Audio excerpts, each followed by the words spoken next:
Hey, Joe. Hey, Mom. It is March. The thing on everyone's mind is St. Patrick's Day, and we decided to take the idea of the holiday and its connection to luck as our overarching topic. Yeah, we had a great conversation defining luck and comparing it to spirituality, well-being, law of attraction, manifesting, all the things. The conversation for our listener is broken up into 4 episodes released throughout the month of March, and we'll label them parts 1, 2, 3, 4, just in case the listener wants to listen in order. But yeah, I was surprised how deep the conversation got, especially the idea around luck being a force. And this thought took us deeper into the idea of God and really had us processing our spiritual beliefs. You know, we questioned whether luck was an internal or external force. So is it something that we create from our own thoughts and feelings, or something that's outside having an impact on our lives that we have no control over? And how would that be like our idea of God? Absolutely. It brings up a lot of questions. You know, is God good? Is he involved? Is God caused by luck? Is he internal, external? Is he both? Is God really in control of our world, or is he limited? So yeah, it was really surprising and fascinating. It was a great conversation, and I don't think we expected to get so deep into luck, but I know I've never spent so much time thinking about it, but I really enjoyed it. I hope for our listeners, you really enjoy it. But yeah, reach back out to us. Let us know if anything sparked a new idea for you about spirituality, mystery, luck, or any of those things. All right, it was a great conversation, so let's get into it. I guess that's why I'm kind of having trouble with the concept of force, because I think of it as as an intelligent thing, as a directed thing, as intentional. And there could be trouble with that definition, though, because like, what does that say then about bad luck? Yeah. And people who would say, I'm just not lucky. Bad stuff happens to me at every turn. And it's kind of like St. Patrick's life was like, he was waiting for bad luck all the time. I mean, he was a slave. He was, enslaved more than once. Yeah. He was like in chains, and I think he was imprisoned. Maybe he was imprisoned. He was supposed to be delivered over for execution once, and then got released. That's right. He had been arrested, was gonna be killed, and then released. But yeah, he was just saying people were, like behind his back all the time, and just kind of waiting to attack him and chase him down. And he took on like the wizards. He challenged the wizards on the equinox. I mean, there's just all kinds of stuff. He got himself into all these precarious situations trying to preach the good news of Jesus to the druids. It's, so in his book Confessions, it says, he wrote, "As every day arrives, I expect either sudden death or deception, or being taken back as a slave, or some such other misfortune. But I fear none of these, since I look to the promise of heaven and have flung myself into the hands of the all-powerful God who rules as Lord everywhere." So I like that quote because it talks about, to me, the perspective that you could have. And I think this is where the idea of manifestation kind of comes in for me, because the idea of manifesting says that whatever you have in your mind, you can hold in your hand. Bob Proctor always said that.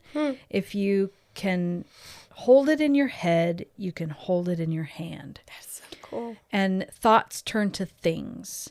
And so manifesting is this whole powerful moment, and the law of attraction and all these things that say, like, whatever we focus our mental energy on and create a picture in our mind, and we hold to that picture, it will come to us. Like the universe, aka God, or whatever you want to call it, or good luck, or luck, whatever like whatever it is, will bring that thing into your existence, like in a real, tangible, manifested, physical way. And so if you are this type of person who is just constantly thinking about negative things and, oh, I'm just full of bad luck. Oh, nothing goes right. Oh, my life sucks. Oh, I'll never find a partner. Oh, I'll never find a good job. Oh, I'll never, you know what I'm saying? Like, Yeah. if we're just ruminating on this negativity, that has its own frequency, its own energy, its own vibration, and that is going out from you. Thoughts have vibrations. And so if that is what's pouring out of you into the universe, even if it's unspoken, it goes out even if that's your thought. Yeah. Then the law of attraction or the law of reciprocity will say that that's what comes back to you, because those are frequencies, those are energies, and they will find like energies, like frequencies. And so you will connect with, you will hook up with those energies in your life. That's why it's interesting when I hear people say often, I hear women in particular, just because I'm in a lot of circles of like for divorce support and stuff. And just a lot of my single lady friends have said things like, why do I always attract these types of men? Whoa. Why do I always find the jerk? You know? And I'm just like, okay, well, maybe there's something to be said right there about this whole manifesting thing and like the law of attraction and the law of energy and stuff like that. And so, but we even do it with our own bodies, because thoughts have energy, and because they are frequency, if we're in these low frequency, low vibration thoughts, we make ourselves literally sick. Like our body, that vibration speaks to the cells in our body and all the things. So like if we're getting sick all the time, or I don't know, like some people would even blame, like, or not blame, some people would attribute really bad diseases like cancers and, you know, things like that to these types of thoughts, these types of feelings. Wow. And there's a lot of research in Eastern medicine about the connection between emotions. Like we've talked about that on the podcast before, about emotions getting trapped in the body. And then it's not surprising then 20, 30 years later, you find that part of the body ill, like a liver cancer or a stomach cancer or, you know, something like that. And why they think it's hereditary, like that trauma goes down through the generations. Yes, it does.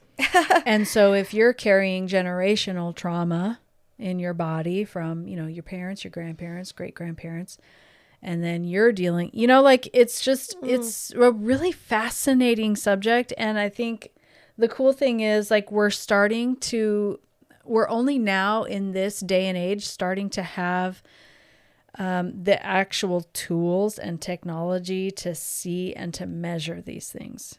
Yeah.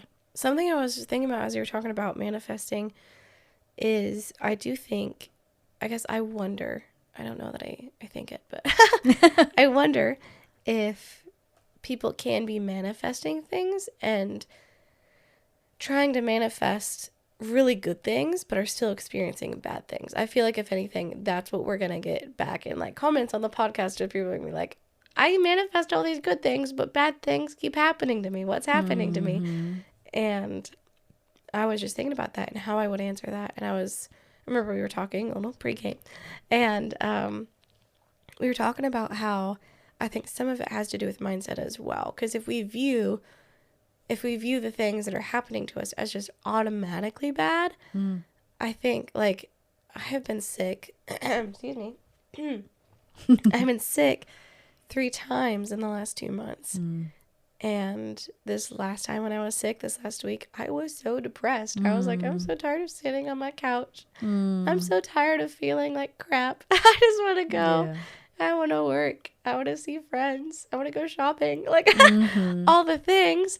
But I was texting you about it. I was like, gosh, why am I getting sick all the time? I'm so tired of this. I'm so stressed. And I think that's part of it is the stress. But what is, what could be my mindset with that, rather than like, I'm just manifesting making myself sick. Manifesting I my might cold. be. So, let me think about that.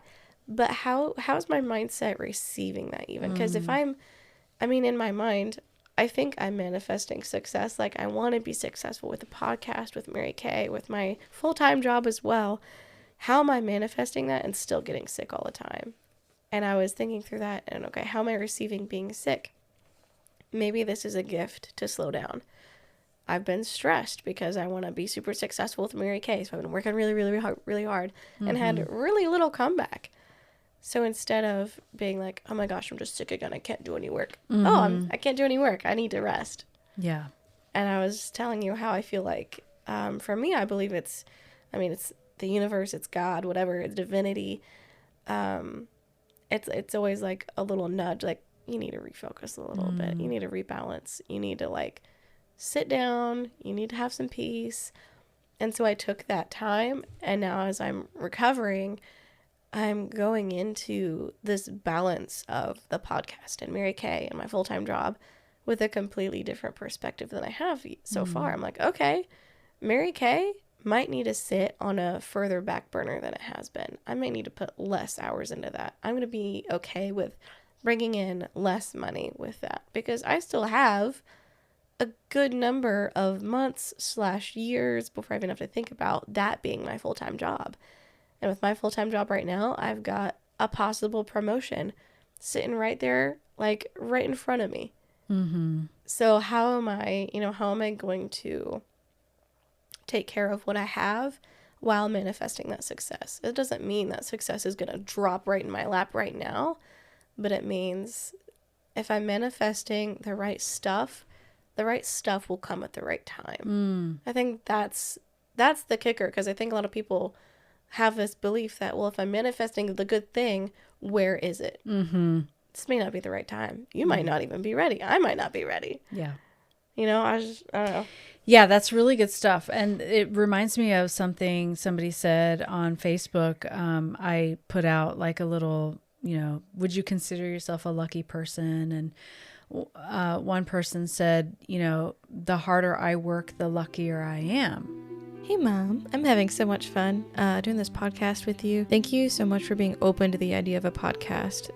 Just a project that is centered around vulnerable conversations and showing up for other people. Yeah, it's a joy, and I'm so glad we live in a time where we can create content like this and hopefully bless someone who's looking to engage with other people on topics that really mean something to our human experience. Absolutely. I know we invest a lot of time and money into creating the show, and we want our viewers to know that we are listener supported. So if this episode has been helpful or entertaining in some way, would you consider buying the show a coffee? Yeah, it's a fun way to support the project and help us know that it blessed you. If buying a coffee, though, isn't something you can do right now, we'd love it if you would rate and share the show episodes on your own social media and help us reach more people. Yes, we'd really appreciate all the prayers, good vibes, whether you buy us a coffee or share the content. We just want you to know we value you and your presence, and we can't wait to see where this project goes. All right, check the show notes for links on how to buy us a coffee, but for now, let's get back to the conversation. Like, really just to say, luck is not arbitrary.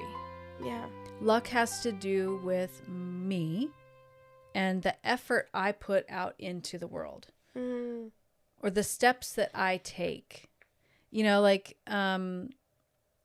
this whole thing about like, I was just in the right place at the right time, or I was in the wrong place at the wrong time, or there's just both perspectives of what the outside force, how much what's the word I'm looking for? How much an outside force that you have no control over, how much effect that has on you versus, my own ability to check my thoughts, make sure my perspectives are positive, high vibration, and that I'm putting that out, and that I'm, doing the things that I can do as far as I can do them, and then leaving the rest up to universe, God, force, whatever. You know what I mean? Yeah. And I've heard a lot of people really struggle with that, because I did spend a good amount of time in the whole like new age world manifest view thing realm. I don't know what I'm trying to say. Where a lot of people would struggle with, like, okay, so why, like, I believe that's possible. I'm meditating every day. I've got my vision board. I'm, like, practicing every day, thinking about what it is that I want. Say, like, I'm trying to manifest a certain amount of money, and I'm doing all the things that, you manifesting teacher are telling me to do. Why isn't it here yet? And there's all these explanations about why. And, well, the fact that you're even concerned that it's not here is what's holding you back, and just all these things, right? It's all like, I don't know. Some of it's marketing, and I don't know. I won't get too into that. I think there's just something to be said about, there definitely are two camps, where some people really think that luck is not even a thing. Everything depends on you or me. Everything depends on me and my energy and my vibration and what I put out into the world. But then there's definitely the other camp who is like, I swear I am focusing on all the good things and all the positive things, and I'm still seeing crap things happen.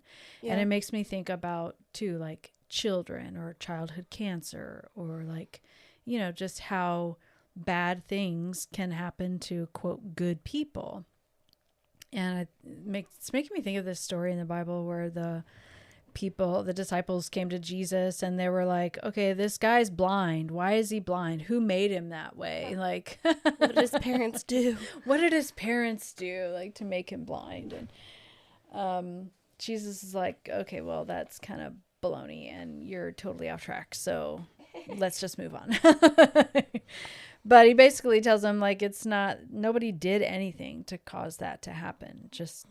That's just something that happened, and God is now stepping into this moment and is going to reveal himself and glorify himself as the healer and the redeemer of all of these things. And so I don't know, it's really interesting, and I don't feel like I can really, like, say I definitively land one way or another that I think luck is this or luck is that. It is a thing, it isn't a thing, because with every time you turn around, like with this friend on Facebook that was saying, everything is energy, everything is vibration.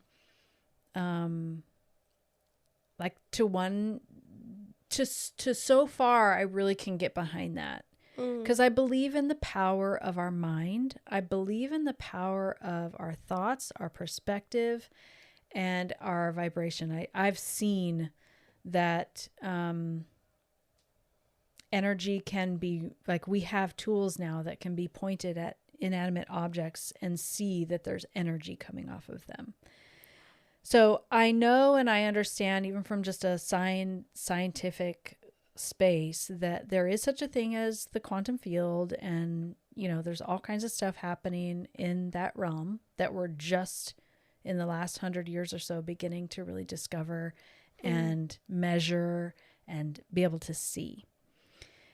And at the other side of it, I also see children with cancer, and I also see tsunamis wiping out entire villages, and I also see catastrophe and devastation and all these things. And I wouldn't say, I cannot get behind this idea that some of my friends might say, God caused those things, or even maybe he didn't cause it, but he allowed it. God allowed those bad things for this purpose, for that purpose, like for a reason. I just think, I don't know, for me, that goes a little too far with, like, if God is love and God is good always, if God looks like Jesus, I can't reconcile those two ideas, that God allows tragedy, like something so horrific, to even pass through his hands and not do anything about it or not prevent it, or I don't know. There's this interesting book is in my queue. It's in the queue to read. I haven't read it yet, but it's called God Can't. And it's this really intriguing idea to me that God is not, there's another one called God is Not in Control. Those are two books I really can't wait to read, because I think they're going to blow my Western Christian mind to bits. Yeah. Yeah. I'm excited to read them, because I think there's something to be said about how much we attribute to God. You know what I mean? Like, God caused this, or God allowed this, or God hated this, or God hated that, or God killed these people. God killed that tribe of people. God killed that whole nation of people. Like, I don't care that that's what the Old Testament has been transcribed to say. That doesn't make it right. Like, yeah, I've done the work of translating, you know, and so it's not as cut and dry as, you know, we read the Bible, right? And we've been taught to like take it as infallible, take it as omniscient, perfect. Omniscient? That might not be the right word. No, that's a word for God, but like, it's infallible, it's inerrant, meaning it can't err, it can't be. It's literally the breath of God, like. Right. And so then we read it and we're like, what the heck? It's like God has this personality disorder. It's like Jekyll and Hyde. Yeah. It's like God's like, I love you. I killed those people, by the way. Love you. Now go kill those people and all their babies. And like, I don't know. There's just so many things that if we're talking about a force that causes good or bad things to happen, like, what is that? And can we ascribe that to God? Or do we have to rethink the idea of God? Or do we have to rethink the idea of the Bible and how it was translated? Or like, I know we're getting into like really the heavy spiritual side of this now, which is okay. For the people who don't believe in God, I'm really curious to hear, you know, hopefully they'll leave some comments, or they'll, you know, connect with us somehow to kind of share with us, like, if there's no God or force like that, you know, and maybe it is what my friend said, you know, that it's just energy, it's just vibration, it just comes down to that. But then my next question would be then, so what do we do with childhood cancer, and what do we do with? Yeah. Part of me is really, really wondering about that, is because, you know, I've grown up with that belief of God allows these things to grow us, to shape us, whatever. And perhaps taking those people out with the tsunami was, you know, for some reason, whatever, for the family who didn't pass away. Now they learn something about God, and then those people have been swept away to heaven, whatever. But part of me wonders if after, because in the Old Testament, God is portrayed as being super active. Like, he's actively speaking with people. He's actively having visions with, like, and it is over hundreds and hundreds of years. But like Abraham, Moses, like Abraham saw God as everything from a smoking pot to being like to like having a vision of him. And Moses saw him as a burning bush and a pillar of fire and a pillar of cloud, and saw literally the back of God, is what the Bible says. But after Jesus came, all of that, like, God got really quiet. And I think that was intentional, because God says, you know, I'm sending the Holy Spirit to you. Well, Jesus, same thing, whatever. Says, I'm sending the Holy Spirit to you, which is an energy. And that would make a lot of sense to me if it's like, it's all energy. Well, yes, God is also energy. And I think those, like, that physical form of God is obviously gone. and not gone like forever, like in heaven, I'm assuming. I don't know. I don't even know. I don't You mean even the know. personhood of Jesus? Yeah, like Okay. the humanity, like that's Gotcha. over and done with. Like Jesus is not coming back to live a second life on earth, I don't think. The Bible doesn't prophesy anything like that. But I do think that, like, it makes me wonder if God sent the Holy Spirit and was like, all right, now until the second coming, I'm going to sit back a little bit, because he created the earth. The earth has been, I think, further corrupted than like what it was originally intended to be. Like, I think that God knew what was going to happen when he created the earth, but he still created it to have this moment of the Garden of Eden, almost like sharing heaven on earth with Adam and Eve. Which this is going to be like tricky theologically to even like talk about here, but it's okay. We can have these open discussions and ask all the crazy questions. We're just playing. Yeah. So like, I mean, it just makes me think of God just maybe sitting back a little bit. And I know there's people who believe there's a God, but he's uninvolved. And I wouldn't go that far. He's not uninvolved. His energy is still here. His energy is in me. It's in you. Like, we are each the breath of God. The tree outside is the breath of God. Like, I believe that God is more than just this singular presence. I believe that he's in kind of a little bit of everything. But it makes me wonder if he's just kind of sitting back a little bit, like allowing the things to happen to allow us to be taught. And that sounds really mean of God, though. So, like, now I'm having a hard time reconciling that in my brain. I'm like, ooh, I don't know now. But that's perfect, right? Like, that's why we have these conversations, because it really forces us to dig deep and ask the question. And really, when we say it out loud, because I feel like we go through our life, especially when we're raised Christian, like this Western Christian world, right? We're raised to believe certain things. Oh, yeah.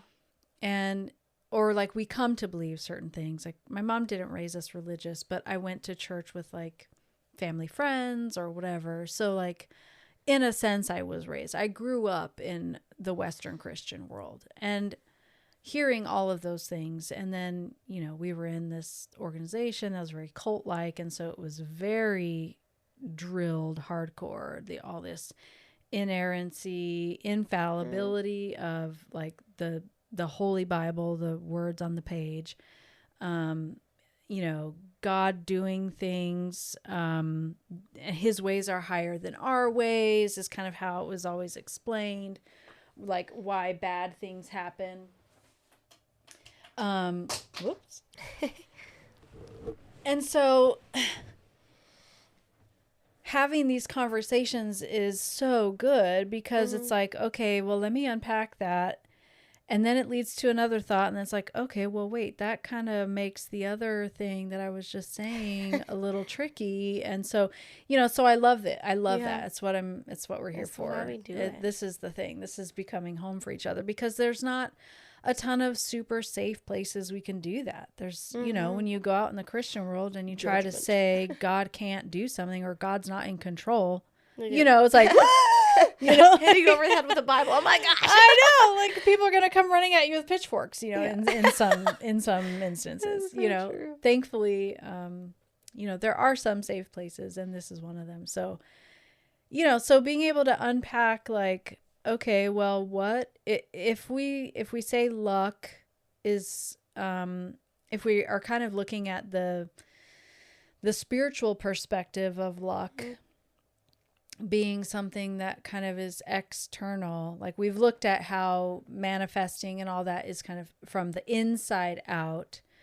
But if we take a minute to kind of think about, okay, let's consider it being an outside in approach. What does that mean?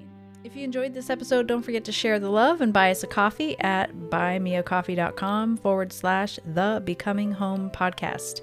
And hey, if you want to connect with us, you can find Joe on Instagram at committing_2_change, or find the link in the description or the show notes. Absolutely. And if you want to connect with my mom, Charlene, you can find her at fullyabundantlife.com, which will also be in the description and show notes.